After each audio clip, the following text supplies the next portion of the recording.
minute. Sure we can tune.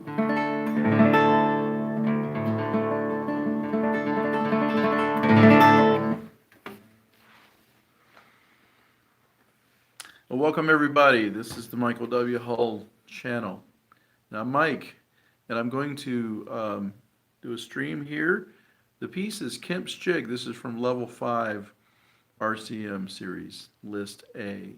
So a number of my students have performed this and worked on it and been tested on it, and some have upcoming exams. So I hope this helps.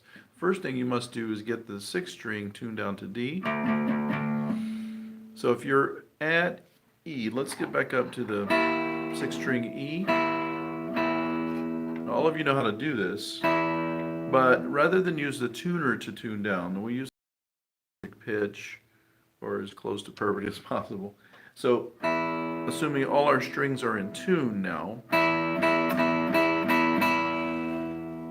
we will move the machine head on the 6th string 2 half turns. And that should get us very close. I didn't quite get 2 half turns, but we've got to adjust it and make sure the string is stretched out so it won't go sharp again.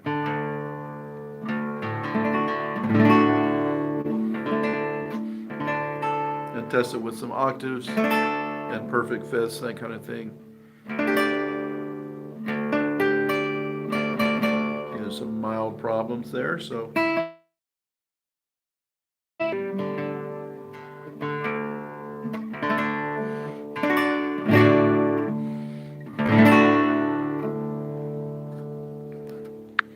all right, a couple of adjustments and we're ready to go. Kemp's Jig.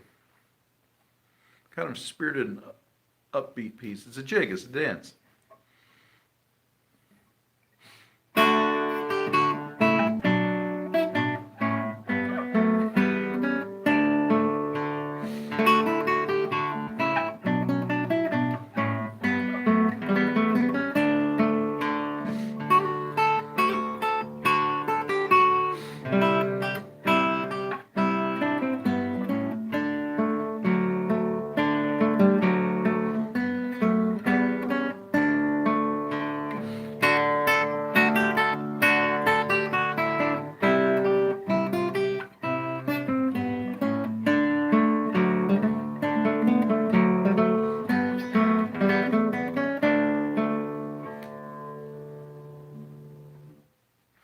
Now, if I were going to take that, there are no repeats written, but if I were doing a longer version of the piece, I would certainly do more with some of the ornaments there. There are ornaments, a little turn there, a little trill at measure 9 and 10. When it returns to that measure 17, there is not. You just go straight into the, going from the one chord tone to the other. And then 8th notes. I make it a little more ponticello with the nails. I go toward the bridge, and that gives you a more, almost like a trumpet type tune. It's more of a metallic on the guitar. And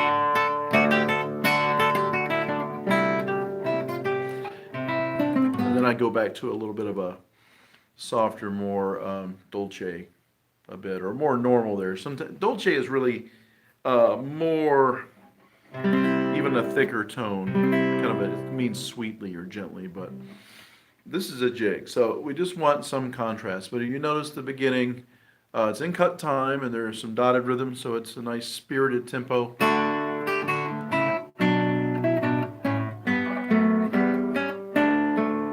One thing you must do is get the fingerings exactly as they're written. That's pretty easy with chords because you're needing most of the fingers to play the chords.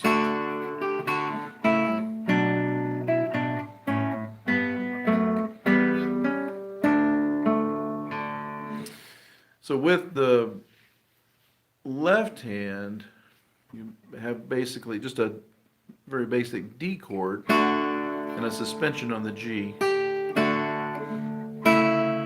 There's an A chord in first inversion and then B minor. Now with these chords that skip a string, you have to get ready with the PIA. Try to keep the hand relaxed or in a normal position, just as if you're playing adjacent strings. It's a temptation to tighten the hand or over adjust, overcompensate if you're skipping strings. Try not to do that. Now these double stops or dyads, really more dyads would be the proper term on guitar, but you have the string is tuned down. So remember, you have a G on the 5th fret. Watch the guide fingers, the dash on the 4. There's the E on the 2nd fret. Now you've tuned the 6th string down to D.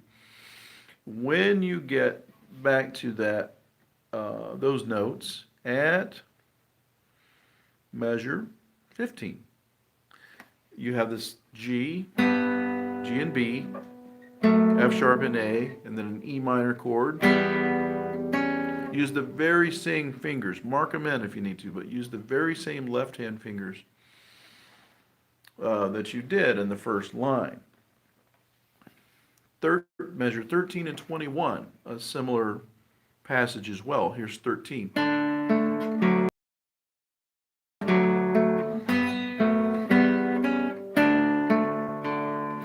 21.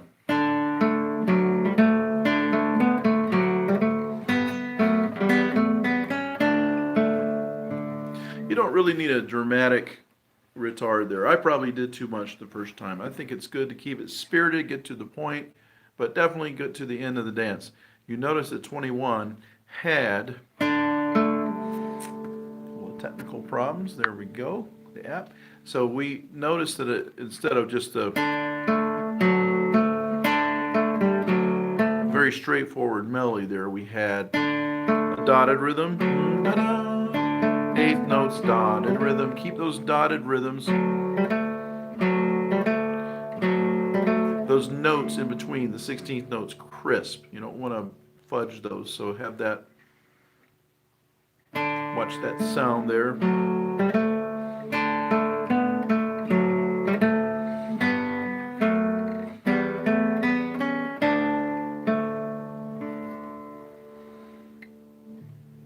And that's Kemp's jig.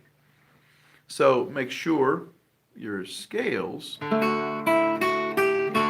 in between the chords are really crisp and clean too. I would use free strokes here.